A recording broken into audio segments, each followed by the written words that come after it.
Hey, well, good morning, church. My name is Tod Berkey, and I'm one of the pastors here at Grace Bible Church, and I normally spend my time working with the young adults ministry. It's called Junction. For those of you who don't know, I'm still finding people who don't know that Grace offers something for those 20s and 30s, single grad students and young professionals in the area.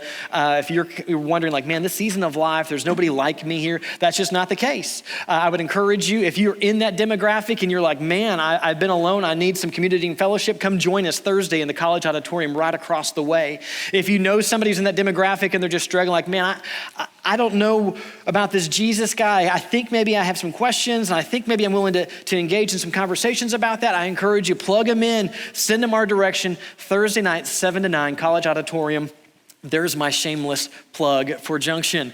Some of the people who are here, they came about a month and a half ago. We had baptisms at Junction. Just a side note, we had these baptisms, and these men and these women, they stood up and they told their stories about what God was doing in their lives. And oh my goodness, it is incredible. God is doing some incredible things in that ministry, in all ministries. I'm sure he is, but it was just a beautiful moment to hear those stories and be encouraged. Now I'm really finished with my plug for Junction. Moving forward here as well, it's been a busy summer for Team Berkey. Team Berkey consists of myself and my wife, Erin, here in the greenish blue shirts, and then our older son, Paxton, who's 14, and our younger, who is Preston. They're currently making their way back from Colorado with fun vacation time, and it's been a busy summer. As Zach said, just a little over 4 weeks ago, we were down with a larger team down in El Salvador, and we were serving these families. And what was amazing to me is, because it was our second trip, we had gotten to know several of the families, several of the youth, and to begin to hear the stories about what Jesus is doing in their lives, how he's transforming things. And not just to hear the stories, but to see it lived out, to see the difference. Oh my goodness. It was incredible. It was beautiful. It was an honor to be there. Well, we came back and we had about not quite a week off. During that week, we prepared to take a group of 10 of our young adults to Central Asia. And so we were, jet setting again off to the other side of the world here. And we had no idea really what we were stepping into with that ministry. But this was incredible. During the week, we got to hear stories from Iranians, Syrians, Gypsies, folks from the Czech Republic, folks from Paris, from Venezuela, from Turkey, from New Zealand. I mean, all over the world, we got to hear stories about what Jesus is doing in their lives and how they are joyfully pursuing him, even though it is costing them dearly. It was humbling to be there and to hear them tell their stories and hear how other people had shared their stories. And that's what led them to begin their story with Jesus. It was just incredible. And I tell you these things about Junction, about El Salvador, and about Central Asia, not to brag about our traveling. But I want you to know, church, the Jesus that we follow, the Jesus that we serve, he is living, he is active, and he is transforming lives all over the globe. He's huge, he's ginormous, and he has the ability to change lives. And it is a beautiful, beautiful thing to see. And as I think about the stories and how those stories were shared with me about what Jesus is doing in people's lives, it makes me think about these two questions. And I want you to think a little bit on these two questions. The first question is this: what has Jesus done for you? What has Jesus done for you? And the second question is real similar. What is Jesus currently doing in your life? See, because we have a relational God, a God who is working to bring about transformation in our lives. And he desires that as these stories unfold in our lives, he desires to use those stories to bring encouragement and hope and the gospel message to an unbelieving world. And so I want you just to think a little bit. What has Jesus done in your life, and what is Jesus doing right now in your life? As you park there, let me move us forward. We're in this series called Founders. And it's funny. When we got the email about the series of founders, leaders and movers and shakers in the New Testament, it would make sense for people to pick like Paul or pick like Timothy or Peter. But what happened for me is a truth that my mom spoke over me years ago, saying, Todd, you just look at the world through a different lens. Like, you just have a unique way of looking at things. It was proven true in this. And how that unique lens looks, a quick example of this one, I guess when I was really young, she was doing dishes. I walked up to her and said, hey, Mom, can I wear my toes outside? She's like, what are you talking about? I said, well, can I wear my toes outside? I'm frustrated. How clear can I be? I want to wear my toes outside. And so being the bright and intelligent woman that she is, she says, show me. And so I huff, and I sit down and I pull off my shoes and rip off my socks. And then I'm like, boom, barefoot. How everybody else would say barefoot, I'm saying, can I wear my toes outside? So apparently I look at things uniquely. I honestly think it's a mother's loving way to say, Todd, you're a little weird, but that's okay. The thing was, it was proven. This email comes through. And so people are saying, oh, I've got Peter, I've got Timothy. I want to talk about John the Baptist. And I'm like, hey, can I talk about an unnamed man who is demon possessed? He's a mover and shaker in the New Testament. And I'm like, wait, what? And if you bear with me for these next few moments as we look into God's word, I think you might be convinced too that this actually is. He is a mover and a shaker here in the New Testament. We're going to be in Mark chapter 5, verses 1 through 20. So if you have your Bibles, feel free to turn to Mark chapter 5, 1 through 20, or tap to it if you're a digital person. I'm going to read the text. It's a little bit longer, but that's okay. It's good for us to hear God's word. And so here we go. We're going to start Mark chapter 5, verses 1 through 20. The same event is told in Luke. Matthew covers it not quite as in depth, but Mark and Luke, they cover it really well. So here we are, Mark chapter 5, verses 1 through 20. That's being Jesus and his disciples, they came to the other side of the sea into the country of the Gerasenes. When Jesus got out of the boat, immediately a man from the tombs with an unclean spirit met him. And he had his dwelling among the tombs, and no one was able to bind him anymore, even with a chain, because he had often been bound with shackles and chains, and the chains had been torn apart by him, and the shackles broken in pieces, and no one was strong enough to subdue him. Constantly, night and day, he was screaming among the tombs and in the mountains, and he was gashing himself, cutting himself with stones. Well, seeing Jesus from a distance, he ran up to him, bowed down before him, and shouting with a loud voice, he said, what business do we have with each other, Jesus, Son of the Most High God?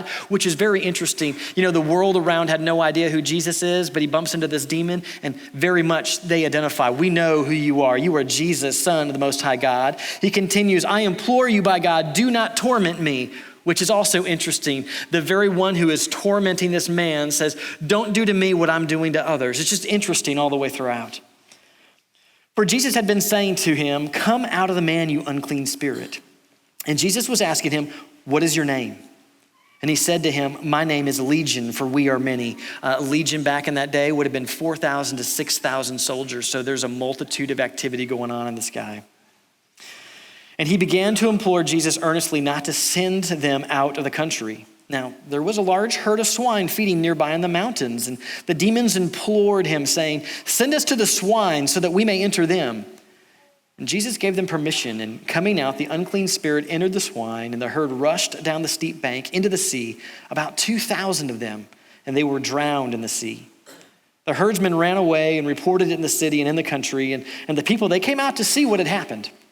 They came to Jesus and observed the man who had been demon-possessed, sitting down. Luke tells us sitting at the feet of Jesus, clothed and in his right mind, the very man who had the legion, and they became frightened. Those who had seen it described to them how it had happened to the demon-possessed man and all about the swine, and they began to implore him to leave their region. And as Jesus was getting to the boat, the man who had been demon-possessed was imploring him that he might accompany Jesus. And Jesus did not let him, but he said to him, go to your home, to your people, and report to them what great things the Lord has done for you and how he had mercy on you. And he went away and began to proclaim in Decapolis what great things Jesus had done for him. And everyone was amazed. Incredible story. You know, when we get into these texts in the New Testament, specifically when we're reading about Jesus, I think one of the greatest things we need to do, church, I think we need to have our ears perk up and we need to sit there and say, you know what? Who is this Jesus? Because Jesus explains God. We learn about who God is by looking at Jesus' life. And so what we need to do is, it's important why we will get to the unnamed man in a moment. I want us to stop for a moment. I want us to look at this Jesus. Who is he? What is he like? How does he operate? Because this Jesus is incredible. Many times I bump into people and they say, I don't want anything to do with Jesus. And you go, well, why not? Tell me about the Jesus that you know. And they'll list this things that are not really true about Jesus. Guff, one of our pastors, he says when he's in those conversations, he's like, man, I wouldn't want to follow that Jesus either.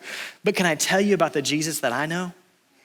And so it's important for us to know who this Jesus is, who he really is. But more than that, for just correcting other people, it's important because as we see who he is, he just doesn't like wow our minds, he begins to wow our hearts. And when our hearts and our minds are wowed, look out. It changes everything. It changes how we talk about Jesus. It changes who we will talk to him. We're not afraid to enter in and begin to declare his name and his glory amongst other people when our minds and our hearts are engaged. It's a lot like this. I view it a lot like marriage. I met my wife, Erin, on eHarmony, a website I know maybe kind of crazy. I was living in Santiago, Chile. She was here at Grace Bible Church. And this was it. This was like, this is our eyes met. You know, that's how I saw her. And I started to read her profile. And as I read her profile, read about her, it was incredible. There was no doubt that this woman absolutely loves God. There was no doubt that this woman is incredibly fun and no doubt that this woman is incredibly beautiful. And so my mind is like, wow, my heart is, whoa. And as we began to just to communicate back and forth, those truths were continually established more and more and more, but I started learning other things about her. I began to see that she loves others incredibly well, that she's a sacrificial giver. I began to see she's very determined, she's very intelligent and more. And the more and more I learned about who she is and how she operates, I couldn't help. Anybody that I bumped into, I'm like, hey, can I tell you about Erin? Can I tell you about her? And 6 years into marriage, as I'm continuing to see those same truths affirmed and learning new ones, I still do the same thing. I mean, I can't believe that I have the honor and the privilege to be married to this amazing woman because I know it to be true. And as I see it, it blows my mind and it blows my heart. And it changes how I speak about her, and I want to tell everybody. And I think the same is true when it comes to Jesus. And so I want us to pause for just a brief moment, and we're going to look at a few different things about how we see Jesus in this text. And I'm actually, let's be honest, I'm going to cheat just a little. And I'm going to cheat because Mark and Luke, what they do is they make sure that there are 4 events that they keep together because within basically 50 verses, they want their readers' minds to be blown about how incredible Jesus is. And so the event, and I prefer event over story because stories feel like, oh, it's like a bedtime story. No, Jesus is real. What he did is real. And so the event prior to this, many of us will know. Jesus is on the other side of the sea, and he's like, let's go over there. And so the disciples and he get in the boat. It's night, and they begin to sail across, and Jesus goes to sleep on a cushion. And as he's asleep, a huge storm comes up, and these disciples, many of whom were fishermen, and they were experts at what to do in the sea, they realized this is beyond us. They were at their wits' end, and so they finally come and they wake up Jesus. He gets up, he says, hush, be still, and the waves and the wind, they stop. And his disciples look and they say, oh my goodness, who is this? That even the wind and the seas, that they obey him. Many who study scripture will say that event and this one are hand in hand. They'll sit there and say, this was Jesus moving across the lake to go and liberate this man, and this was the enemy doing all he could to stop Jesus, and so he threw nature at him. But no matter where you are on that, the important thing is this. We see that Jesus has 100% power and control over the natural world. Absolute control. He's powerful. He steps into the spiritual world now in our story, right? And nobody could subdue this guy. And Jesus, no problem for him. He has absolute power over the spiritual world. And then the crowd there that in the story that we read, in the event that we read, the crowd says, hey, we don't want you, go away. And so he goes and he arrives to the other side of Galilee, and there's a crowd waiting to receive him. Very interesting. And they're excited to see Jesus. And he shows up, and there's this guy named Jairus. And Jairus says, hey, Jesus, my daughter is sick. Can you come heal her? And Jesus says, absolutely. And so they begin to move towards Jairus' daughter. And in the crowd that's following, there's a woman who had been bleeding for 12 years, and she had spent everything. The Bible tells us she had spent everything that she had on medical attention to heal her, and it didn't work. Actually, it made her worse. And we don't know if she had seen Jesus heal others or if she had just heard stories about Jesus healing others, but something got in her mind. She thought, if I can just touch his robe, then I'll be healed. And so she navigates, she comes up and touches, and just like that, she's healed instantly. Jesus has power not only over the natural world, not only the spiritual world, he has power over the medical world. And at that same time, Jairus' friends come and say, don't even bother Jesus anymore. Your daughter's dead.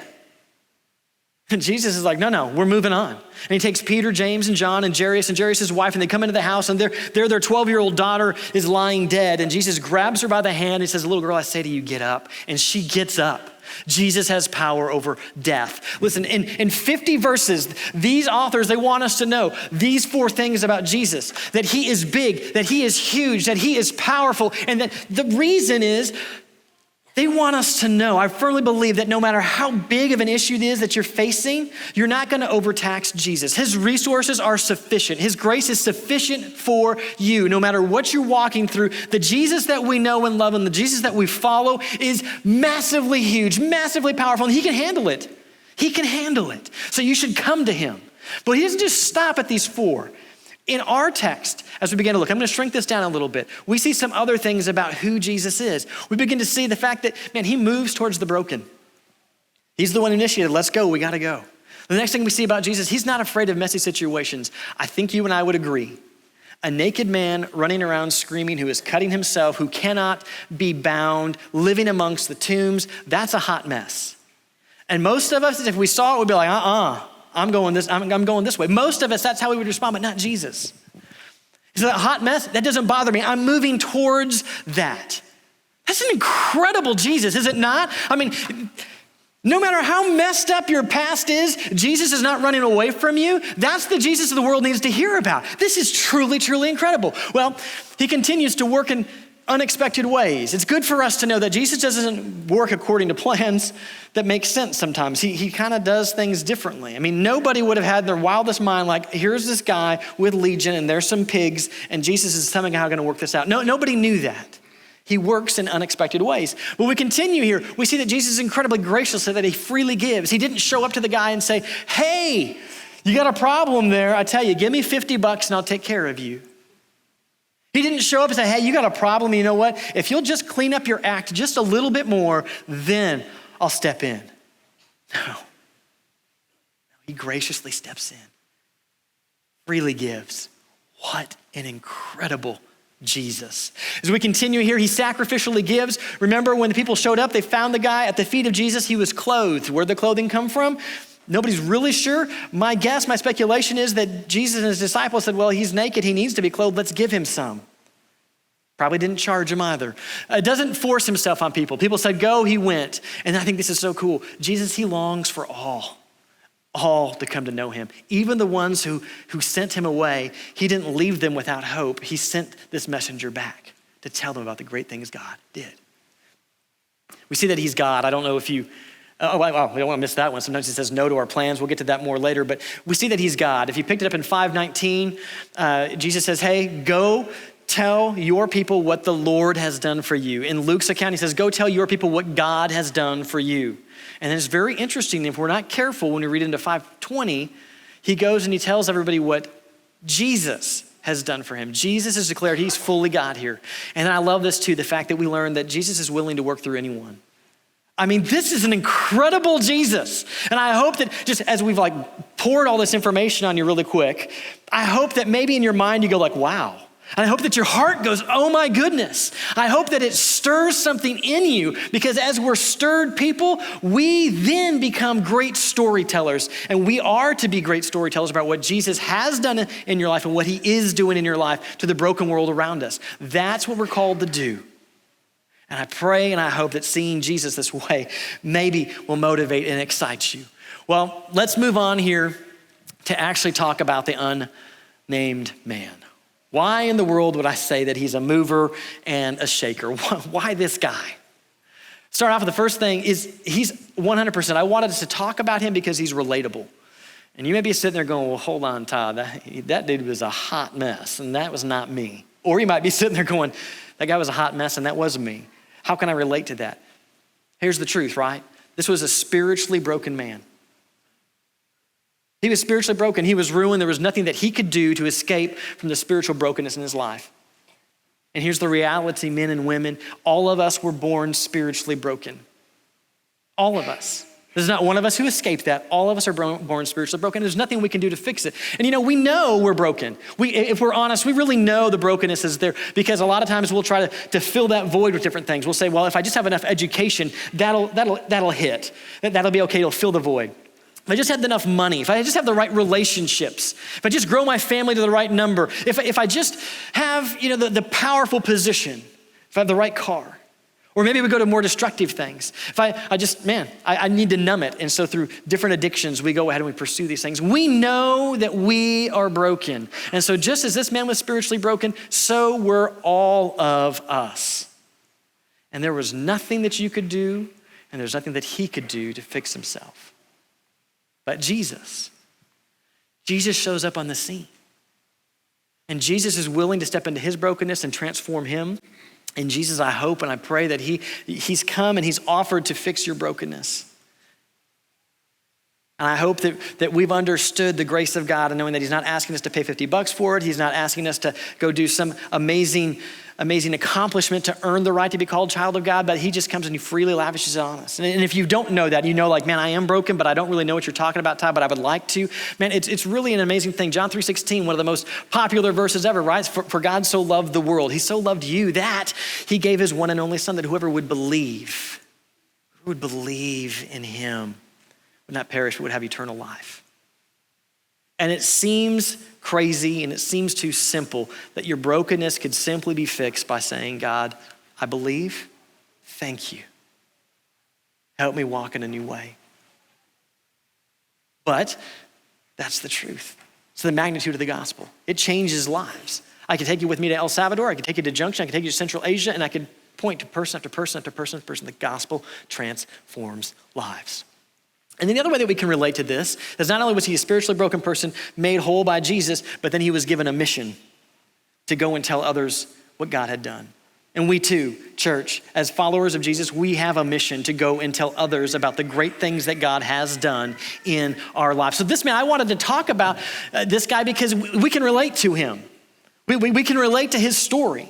The next thing is, this is amazing. I think this man is a mover and a shaker because of the fact that he pressed on even when he was told no. I mean, that's incredible. I have had the luxury of being in ministry for a while, and I'll talk with people and I see them, they'll be like, yeah, Jesus is great, he's awesome. And then something happens. They'll pray for something they really want and it doesn't work how they want. And it seems like Jesus says no. And all of a sudden they're like, well, that's just not fun and not fair. And so they go from this bold declarer of gospel truth to all of a sudden going, well, he kind of disappointed me. He said no. They begin to shrink back. They become very silent about their faith. But not this guy. In the face of being told no, he pressed on.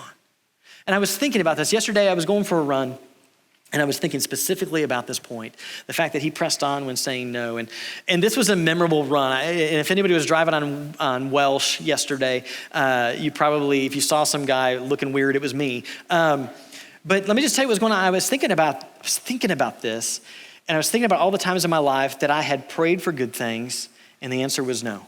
Things didn't work how I wanted. I was thinking about, for example, when I knew that downsizing was going to happen to the organization that I worked for. And I was praying to God. I'm like, God, this is just not, I mean, it's not good for anybody, but man, this is going to be devastating to me. Please, not me.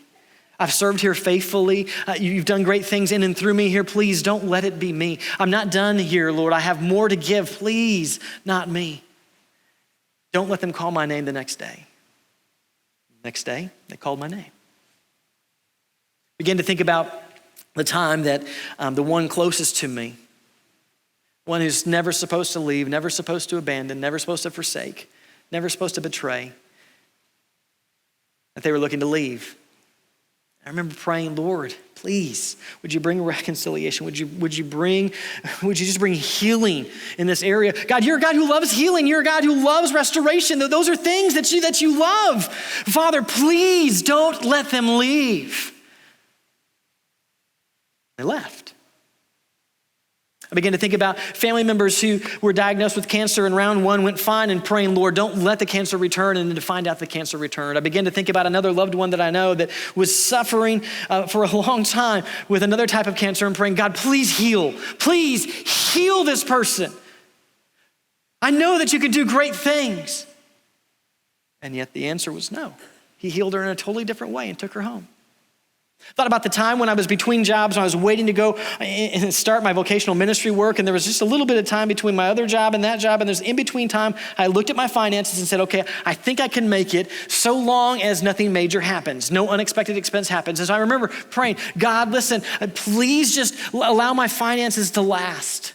Please don't let anything major happen. And then the next day to be driving and boom, run into this massively deep pothole, 2 tires gone, all these extra expenses. All of a sudden I had to come out of my pocket and it was gone. And the answer was no. And I began to think about all these times that I had prayed good things and the answer was no. And I remember just the emotion and the disappointment and what's going on, and tears started welling up in my eyes. And so I'm running and now tears are starting to flow, which is kind of weird.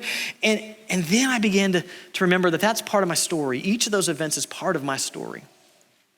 And the amazing thing is that each of those events, God has significantly used to help others find and follow Jesus.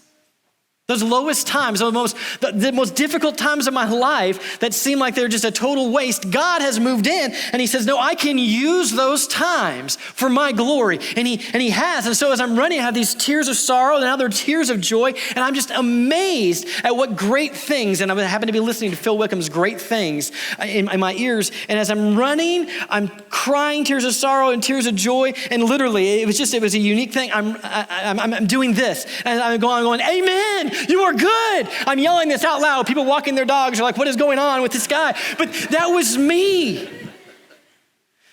See, our Jesus things don't always go our way. Just because he's powerful enough doesn't always mean we get the outcome that we want. And yet he can use that for his glory. And it's taken me a long time to get my head around that. But this guy, right away, he didn't sulk. He didn't shrink away. Can I go with you? No, but I have this for you. Okay. And he steps into that. That's amazing. To me, that's a mover and a shaker if I've ever seen one.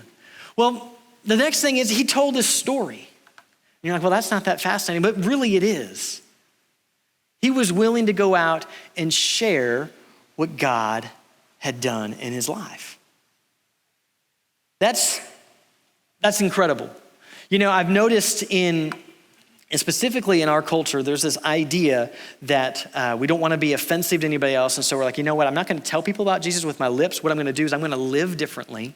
And I'm going to live so differently that people will then be drawn to Jesus. Okay? And I applaud that. As followers of Jesus, our lives should 100% look different than the rest of the world. And I think that's wonderful and amazing. But as we're sitting there saying, I want my actions to reflect Jesus, we need to remember that speaking is an action as well. And by staying silent and just saying, well, I'm living a different and a good life around, and that's going to draw people to Jesus, but I'm not ever going to say anything about he is the reason for the transformation in me. By being silent, there's a massive danger that comes with that. See, the danger is this. The narrative that everybody else, that the world around you is going to write is saying, you are that way because you worked hard to get that. You overcame your anger through your own strength. And so I see you've had victory in that area, so I'm just going to try really, really, really hard to be like you. It doesn't work. True confession time here years ago when I was in college. I don't really know what happened during this time of my life, but as I was there, I just picked up the swearing bug. My language was horrible at times. And of course, I'm in college and I'm like, I know everything, I can do whatever I want. And as I'm walking throughout life, I'm walking from the rec center back to my dorm and I hear some people in front of me talking and they're just swearing up a storm. And I'm thinking, wow, that sounds bad. And so right then and there, I said, it's time to change. No more swearing from me. I can do this. And so I came up with my plan. I was like, every time I say a swear word, I'm going to do 10 push-ups. And you know what happened? There was a decrease in the amount of swear words that I said, and there was a massive increase in the amount of push-ups that I did. And this went on and on and on and on. It was very frustrating. I'm like, this is just my language. How can I not overcome this? A few months later, I just found myself in a season where I was being captivated by Jesus and his word. I was reading through the New Testament. I was amazed by, wow, look at this God this Jesus who has power over the natural world, the spiritual world, the medical world, over death. And wow, look at him, he moves towards the broken. And I was just fascinated with who Jesus is. And I found myself that when I was walking between classes, I was thinking about Jesus. When I was going to practice tennis, I was thinking about Jesus. I began to see that my life was starting to change. And then one day I looked around, I was like, wait, I haven't sworn in a really long time. I'm no longer Tod the swear master. There's victory.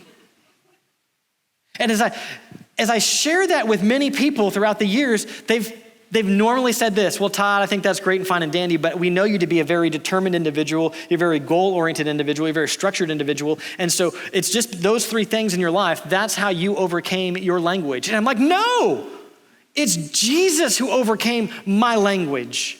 And so if I'm just silent, if we're just silent, we're just a nice guy or a nice girl who goes to church, and we're thinking that's gonna do it without ever being willing to step in and remark to people and say, no, I'm only this way because of Jesus. If we're not gonna use our lips, we really run the danger of supporting this false narrative that you can fix yourself. You can't fix yourself. You can't fix the brokenness. Only Jesus can. He was willing to tell his story. He lived differently. He'd show up and they'd be like, oh, wow, you're clothed. Yeah. Well, why is that? It's Jesus. Incredible. The other interesting thing about him with his story, when you think about it, is this. He didn't sugarcoat things. I mean, he couldn't, right? Jesus said, go to your people. They knew all of the hot mess. They're like, aren't you the guy who was naked and cutting yourselves and in the tombs and the mountains and like we would chain up a whole bunch of times? Like he could not hide his past. There was no way he could sugarcoat things. It's one of the things too, the privilege that I've had within ministry is I get to sit with a lot of people and I get to just be like, hey, tell me your story. What's going on? How did Jesus come to just captivate your life? And we hear these stories over and over and over and over and over and over again. And a lot of times they're really sugar-coated. A number of times, Aaron and I will meet with people and they'll share their version and then we'll come back and we'll share our version and they'll be like, wow, since you were willing to be so honest, here's what's really going on. I mean, we just have a tendency to want to save face. It's kind of like this. If you sit down with a person and they say, well, and this is a loosely true story. Actually, this is a true story. Don't be mad at me because I was a little bit harsh, but that's okay. Tell me about your story with Jesus. And the guy says, well, I grew up in a good home, good family, went to church, but when I was like 8, I stole a piece of candy. I felt bad about it, came to church, and because I felt bad, I prayed to Jesus and he removed the guilt. And then really since then, everything's been great. I'm like, wow, that's a great story. I mean, you were 8 and you're now 25. I mean, wow, to not have anything else hard to ever walk through the rest of your life has just been amazing. Yep, it's absolutely amazing. And when you think about it, I mean, that's a great testimony. But if he shares that testimony to somebody who's sitting there and is having maybe just a broken marriage, has anger issues, has addiction issues, has vanity out the wazoo, and they know that there's hopelessness. And all that he's sharing is like, well, yeah, I just really wasn't that broken. I was pretty good. What's being presented really is a very limited Jesus. And what that communicates to other people is, okay, I have to fix my marriage in my own strength up to like 98% healthy, and then Jesus will take the last 2%. I need to clean up my own act. And as I clean that up, as I work really hard to be a good person, then Jesus' grace, God's grace will be sufficient for me. And so I've seen that happen. I've seen that dialogue with folks. And so I just began to ask some questions a little bit more. I was like, so when you were 8 when you stole candy, right. So that means you're a thief, right? Whoa, Todd, listen. That's a big word. So, well, you stole something. Isn't that what thieves do? Well, you're not very comfortable. And I said, well, let's just talk here a little bit more about this. I'm kind of curious that you didn't mention anything about the root of the problem, that's your heart.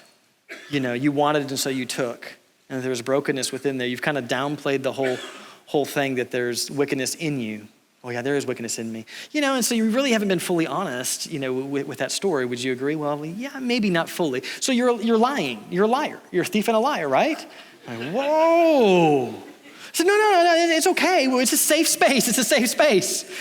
I said, and you've been telling me from age 8 to age 25 that you've never had any issue, you've never had any doubts, you've never had any times where Jesus hasn't worked in the way that you thought that he should, and you've been mad or sad, or nothing about that at all. I was like, well, that's not really entirely true. Well, why didn't you want to share that? Well, I just thought if I shared any of those struggles that you might think less of me. Oh, okay, so you're more concerned about what others think about you than what Jesus has actually done in you. Well, I mean, maybe. I said, listen, that's me too. I have a default people pleaser thing. So I'm not blaming you, but the reality is that's like an idol of self. And so here we are, thieves, liars, and idol worshipers who have potty mouths. That's now our story. Not just that this Jesus was enough to handle the guilt of a 25-cent piece of gum. We can now boldly declare that this Jesus, his grace is sufficient to take care of those who are thieves, those who are liars, those who are worship themselves, those who have potty mouths, and more. Because the reality is we were broken through and through and through and through. And when we begin to tell that story, maybe in a more real light, it's incredible the liberation and freedom that it begins to bring others. It's truly incredible. This man knew that. He was willing to walk into that. And I think that's just, again, a reason why he is a mover and shaker here in the New Testament. Now, before we get to our fourth point, I know we are celebrating communion. And so if there are folks who are here who are helping to serve communion, I'd ask you guys head to the back right now. It would be a great time to do that. But the fourth reason why I think this guy is a mover, a shaker, a leader in the New Testament is the region where he was massively impacted. If you were to flip over 2 chapters into Mark chapter 7, I've got it here on the screen for us. Mark 7:31. Again, that's Jesus, went out from the region of Tyre and came through Sidon to the Sea of Galilee within the region of Decapolis. Remember in 5:20, where did he go and tell his people? He was in the region of Decapolis. And so this is a little bit later on in Jesus' ministry, right? Jesus is coming back to the region where what did they do before? The crowd of people said, "Get away. Go away, Jesus." And so this sets the scene. 2 chapters later, Jesus comes back to the people who said, "Get away from me." And what do? Well, in Mark's account, he says they bring to him a man who was deaf and mute for Jesus to heal. When Matthew talks about it, Matthew says not only did they bring that guy, they brought a ton of lame people, a ton of sick people. They brought a ton of broken people. And where did they bring him? They brought him to the feet of Jesus, the very place that the demon-possessed man had been seen, at the feet of Jesus. This region that said, "Get away from us, Jesus." All of a sudden they're saying, "Come to us, Jesus. Here's our hurts. Here's our brokenness. Please do something with this." Something major happened in that region. So much so that if you were continuing to Mark 8, you would see it's the feeding of 4,000. That's feeding 4,000 Gentiles, which is incredible. Those 4,000 are in this region.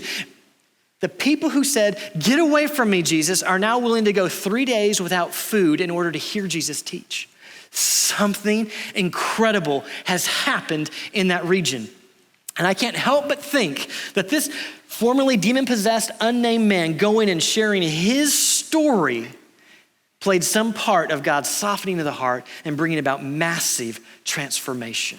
This man absolutely is a mover and a shaker in the New Testament, is worth looking at all over the place. And when we're thinking here with communion, and it's God's story.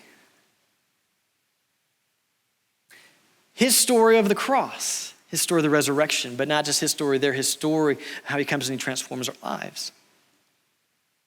God is absolutely in the business. He wants to reach this world through unnamed people, the non-popular ones, folks who are simply in awe of Jesus and who are willing to tell their stories. I mean, after all, he used an unnamed man with a challenging history who had been told no by Jesus.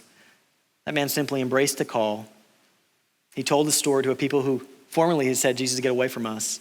And the result was a massive attitude change towards Jesus. God is in the business of using people like you and like me to reach the world by sharing our stories. And so as they come forward to serve communion here, I want us just to ponder just a few things. We went massively and quickly through a few things about who Jesus is. Who is he? Like, just take some time, take some space. Who is this Jesus? I want to encourage you too. What has Jesus done for you? What is Jesus doing in your life today? Begin to think about that story that he is writing in your life. And as you think about all the things that are going on, who do you know that might benefit from hearing that story? So as the elements are passed, I'm going to ask that you hold them. I'll be back in just a few moments and we'll celebrate communion together.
I know that I speak quickly, and I know that I speak at times passionately.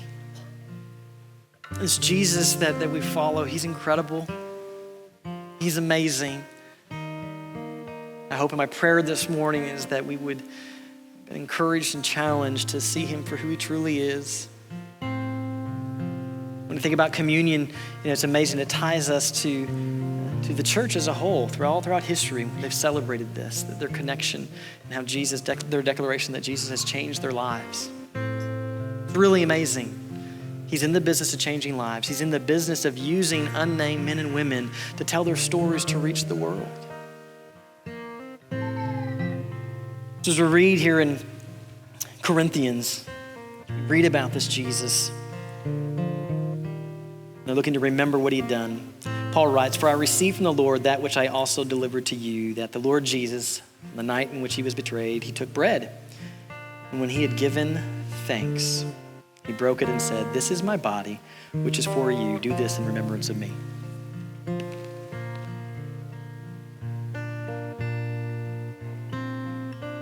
In the same way, he took the cup, also after supper, saying, "This cup is a new covenant in my blood. Do this as often as you drink it in remembrance of me." Heavenly Father, Lord,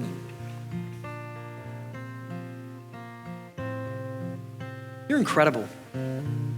Father, your love that you have for us, your desire to step into our messiness, your ability to bring about great transformation. Father, your desire then to use us to reach the world around us through story, Lord, it is incredible. I pray that as we ponder who you are and what you've done in our lives, that we can't help but have that overflow and spill over in other people's lives. We absolutely love you.